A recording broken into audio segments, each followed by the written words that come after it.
வணக்கம், welcome to கிராதி cooking. இன்னைக்கு நம்ம செய்ய போறது இனிப்பான டேஸ்டியான நம்ம எல்லாருக்குமே பிடிச்ச தேங்காய் பாறை. தேங்காய் பாறைன்னு சொன்னா உங்களுக்கு புரியாது, அதாவது தேங்காய் பர்பி. எங்க ஊர்லலாம் தேங்காய் பாறைன்னு சொல்லுவாங்க. நல்ல ஜூஸியா அப்படியே சூப்பரா இனிப்பா இருக்கும். இது குழந்தைங்களுக்கு ரொம்ப ரொம்ப பிடிக்கும். இப்போ இந்த தேங்காய் பர்பி எப்படி செய்யலாம்னு பார்க்கலாம். வாங்க வீடியோக்குள்ள போகலாம்.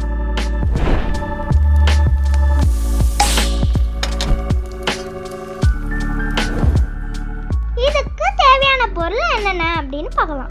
ஏலக்காய் பொடி 1 ஸ்பூன், ரவா 1 கப், சர்க்கரை 1.5 கப். ரவா 1 கப் வச்சிருந்தேன் இல்லையா, அது மாதிரி 2 கப் துருவின தேங்காய் எடுத்து வச்சிருக்கேன். இப்போ அடுப்புல ஒரு கடாயை வச்சுப்போம். இப்போ கடாய் சூடாயிடுச்சு. இதுல 1 கப் ரவாவை போட்டு நல்லா வாசனை வர வரைக்கும் வறுத்துப்போம். ரொம்ப வதக்கிடக்கூடாது. அந்த ரவாவோட கலர் மாறாம வெள்ளையாவே இருக்கணும். இந்த ரவை கைவிடாம வதக்குங்க, இல்லைன்னா அந்த ரவை காந்திடும். இப்போ பாருங்க, ரவா நல்லா வாசனை வந்துடுச்சு. இப்போ இதை ஒரு பிளேட்டுக்கு மாத்திக்கிறேன். அதே கடாயில தேங்காவையும் போட்டு நல்லா வாசனை வர அளவுக்கு வதக்கிப்போம். இந்த தேங்காய் நல்லா உதிரி உதிரியா வர்ற அளவுக்கு நல்லா வதக்கணும். நல்லா அந்த தேங்காய் வாசனையும் வரணும், அப்படியே உதிரி உதிரியாகவும் வரணும். இப்போ பாருங்க, எடுத்து காமிக்கிறேன் பாருங்க. இப்படி நல்லா உதிரி உதிரியா வந்திருக்கு பாருங்க. இந்த ஸ்டேஜில் நம்ம ரவா ஒரு பிளேட்டுக்கு மாற்றணும் இல்லையா, அதுலேயே இதையும் கொட்டி அதை கலந்து விடுவோம். ரவாவையும் தேங்காவையும் கலந்து வச்சுப்போம்.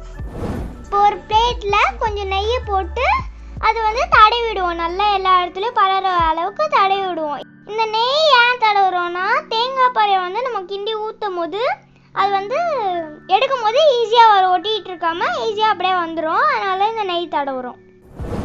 இப்போ ஒரு கடாயை வச்சு அது சூடானோன்னா அதில் 1/4 டம்ளர் தண்ணியை ஊற்றிக்கலாம். இப்போ தண்ணி சூடாயிடுச்சு. இப்போ நம்ம வச்சிருந்த 1.5 கப்பு சர்க்கரையை இதில் போட்டுக்கலாம். சர்க்கரை போட்டு அந்த சர்க்கரை பாகுபதம் வர்ற அளவுக்கு நல்லா காய்ச்சணும். இப்போ பாருங்க, அந்த சர்க்கரை கரைஞ்சிட்டு இருக்கு. இந்த ஸ்டேஜில் ஏலக்காய் பொடி போட்டு கலந்து விடலாம். இப்போ சர்க்கரை நல்லா பாகுபதம் வந்துடுச்சு. பாகுபதம் எப்படி வருது அப்படின்னு பார்க்கறதுக்கு ஒரு கிண்ணத்துல கொஞ்சம் தண்ணியில அதை அப்படியே ஊத்துனீங்கன்னா அது அப்படியே அந்த தண்ணியில ஒட்டாம வரும். அதுதான் அந்த சர்க்கரையோட பாகுபதம். இப்போ நல்லாவே பாகுபதம் வந்துச்சு. இப்போ இந்த ஸ்டேஜில் ரவாவும் தேங்காவும் போட்டு கலந்து வச்சிருந்தோம் இல்லையா, அதை போட்டு நல்லா கிண்டி விடுவோம். இதை நல்லா ஒரு 5 நிமிஷம் நல்லா கிண்டிக்கிட்டே இருக்கணும். இந்த தேங்காய் பாறைக்கு நம்ம பாகுபதம் கரெக்டாக, அந்த சர்க்கரைக்கு பாகு கரெக்டாக பார்த்து செய்யணும்.